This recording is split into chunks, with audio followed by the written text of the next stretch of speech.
Sem sombra de dúvidas, as descobertas da ciência revolucionaram o mundo. Se não fossem os cientistas e suas descobertas, nunca teríamos as vacinas, os celulares, computadores e talvez vocês nem estariam aqui assistindo vídeos do nosso canal. Mas existe muito mais para descobrir e alguns mistérios permanecem não resolvidos por cientistas. Ao longo do tempo, muitos objetos, lugares e coisas estranhas foram encontradas ao redor do mundo. E eu, Ivan Lima, quero mostrar algumas dessas coisas misteriosas para vocês. As gigantes esculturas do Monte Brahma foram construídas por uma civilização chamada Nagágica, na Itália. As esculturas são basicamente inúmeros fragmentos despedaçados que foram encontrados por acaso em março de 1974. Com uma altura entre 2 metros e 2,5 metros, as estátuas são feitas em arenito. As esculturas parecem ter sido inspiradas em guerreiros, arqueiros e lutadores que usavam escudos. Além do tamanho exagerado, outra coisa que chama atenção são os formatos dos olhos das esculturas, que foram representados por 2 discos. O grande mistério que ronda essas esculturas é o que elas realmente representam. Eram heróis? Deuses mitológicos? Como os gigantes estavam ao lado de uma tumba, acredita-se que as esculturas foram colocadas ao lado dela para servirem como guardiões. Como acontece com qualquer descoberta que permanece sem explicação, surgiram muitas teorias envolvendo os gigantes de Monte Brahma. Como eu questionei, o que essas estátuas representavam? Alguns teóricos afirmam que as esculturas podiam ser representações de seres alienígenas, já que alguns parecem ser robôs. E alguns argumentos são bem plausíveis. Por exemplo, por que a civilização nagágica iria ter tanto trabalho para esculpir essas obras tão grandes? E por que usavam tais formatos? O fato da civilização ter vivido séculos antes de Cristo e ter desaparecido sem explicação também alimenta a teoria desse povo ter relação com alienígenas. São perguntas que talvez a ciência nunca consiga encontrar uma resposta. Agora, imaginem viver em uma cidade onde, frequentemente, é possível escutar um som irritante. Algo semelhante a um caminhão em movimento, ou um raio que caiu em um lugar distante. O mais estranho de tudo isso é que algumas pessoas que escutam o som passam a ter sintomas como dores de cabeça, náuseas, insônia e fadiga. O barulho realmente incomoda. Segundo especialistas que capturaram o som, é mais ou menos isso aqui. Essa é a realidade das pessoas que habitam a cidade de Windsor, no Canadá. Com cerca de 210 mil habitantes, apenas uma pequena parcela da população sofre com o zumbido. O fenômeno acabou motivando muitos estudos, mas até agora ninguém conseguiu explicá-lo.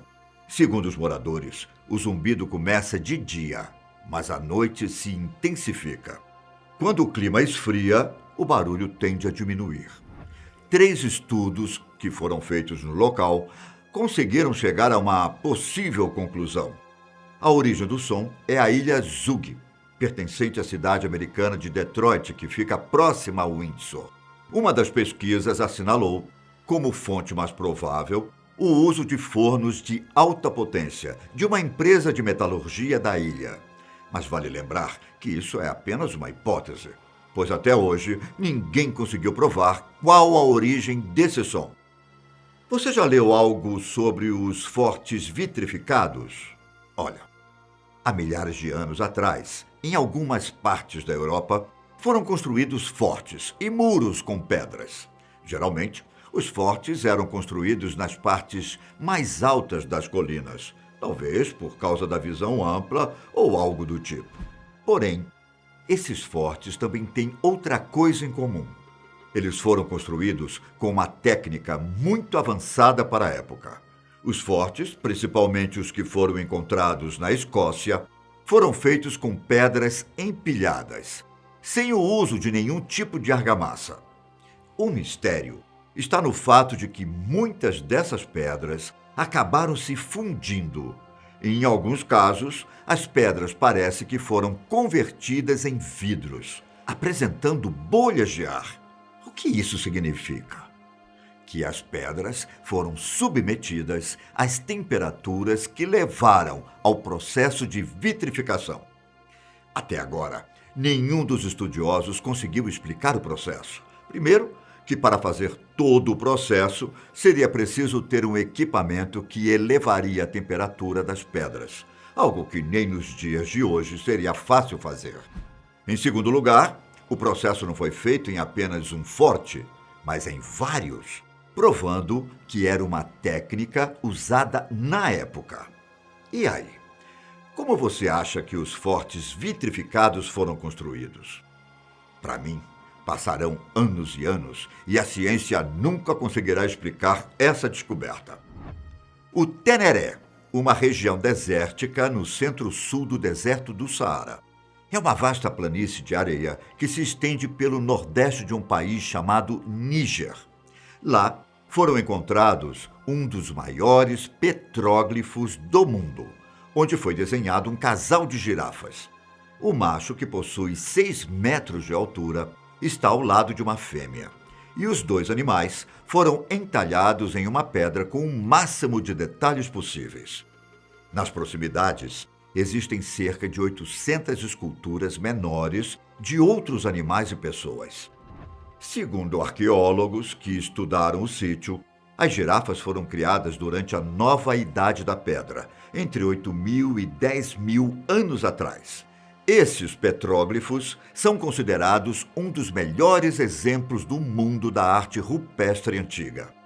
O que intriga a ciência é quem foi que desenhou esses animais. Pode parecer loucura, mas na arqueologia as coisas são assim.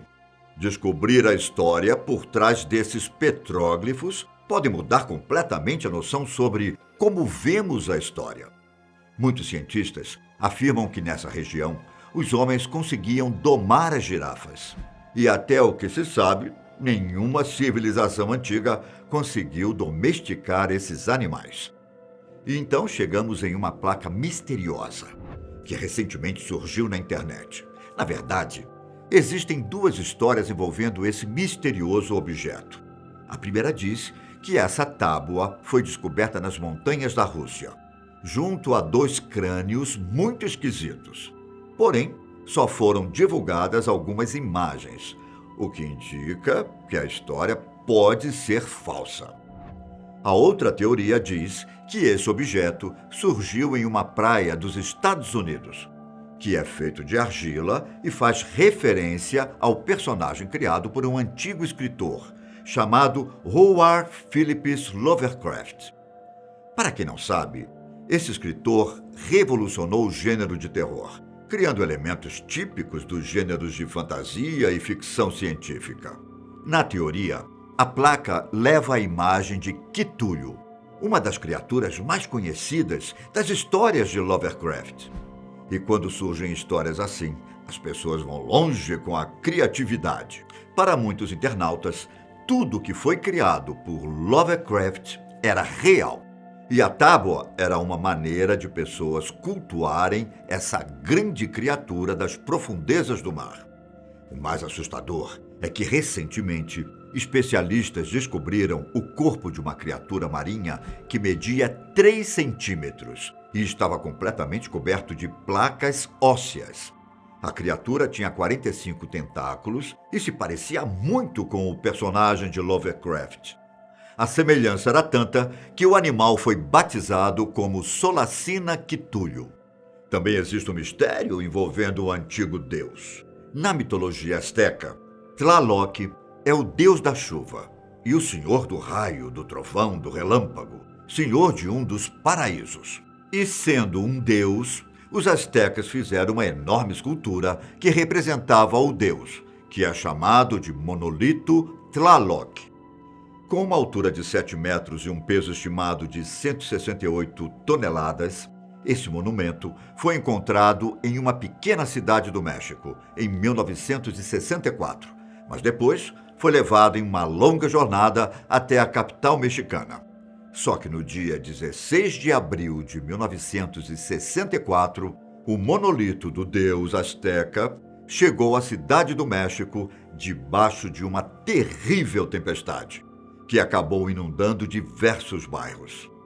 E sendo considerado o deus da chuva, esse evento fez surgir a teoria de que, por causa da mudança de local, Tlaloc havia sido despertado e estava furioso. Mas, como eu sempre digo, são apenas teorias.